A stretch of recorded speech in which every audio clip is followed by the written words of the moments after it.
Улсын их хурлын дарга эрхэм гишүүдээ Монгол Улсын их хурлын гишүүн П. Батчимэг нарын 9 гишүүнээс 2025 оны 7 дугаар сарын 3-ны өдөр Улсын их хурлд өргөн мэдүүлсэн замын хөдөлгөөний аюулгүй байдлын тухай хувьд нэмэлт өөрчлөлт оруулах тухай хуулийн төсөл болон хамт өргөн мэдүүлсэн бусад хуулийн төслүүдийн анхны хэлэлцүүлгийг Улсын их хурл 2026 оны 5 дугаар сарын 28-29-ний өдрийн чуулганы нэгдсэн уралдаанаар хэлэлцэж эцсийн хэлэлцүүлэлт бэлтгүүлэхээр хууль зүйн байнгын ороонд шилжүүлсэн билээ.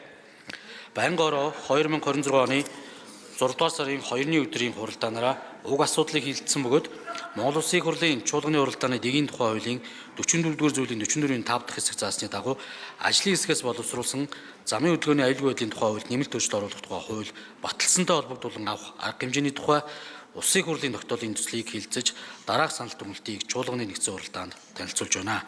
Үүнд 1. Хуулийн хэрэгжилтийг хангах чиглэлээр холбогдох хууль тогтоомж Монгол Улсын замын хөдөлгөөний дүрм, мопед, түүний төрөлд хамаарах скутер болон тэдгээртэй адилдах тээврийн хэрэгслийг бүртгэлжүүлэх эрх зүйн зохицуултыг боловсронгуйлгаж холбогдох журмыг шинжилэн батлах. 2.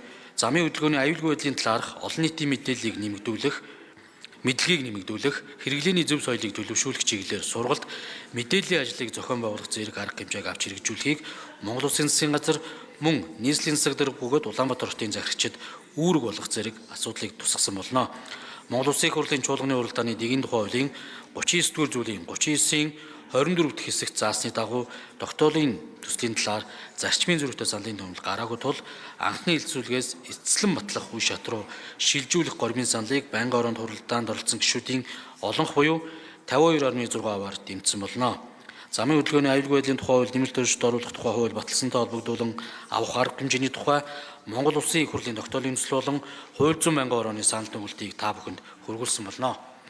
Улсын их хурлын гишүүдээ замын хөдөлгөөний аюулгүй байдлын тухай хуульд нэмэлт өөрчлөлт оруулах тухай хууль баталсантай холбогдуулан авах зарим арга хэмжээний тухай Улсын их хурлын тогтоолын төслийг хэлэлцэх талаар хууль зүйн байнгын орооны санал дүгнэлтийг хэлэлцэн шийдвэрж өгөхийг та бүхнээс хүсье. Анхаарал тавьсан явдал баярлалаа. За, сайн зэрэг гишүүнд баярлалаа. Ажлын хэсэг, төрийн ажлын хэсэг хэвээр байгаа. За, Улсын их хурлын гишүүд байнгын орон санал дүгнэлттэй холбогдуулан намын бүлэг болон бүлэгт харьяалагддаг гишүүд урьдчилан ирүүлсэн нэрсийн дагуу асуулт асуунаа. За, Баттын Батбаатар гишүүн асуултаа асууя, алга байна. Пүрвийн Батчимэг гишүүн. Асууцсан уу?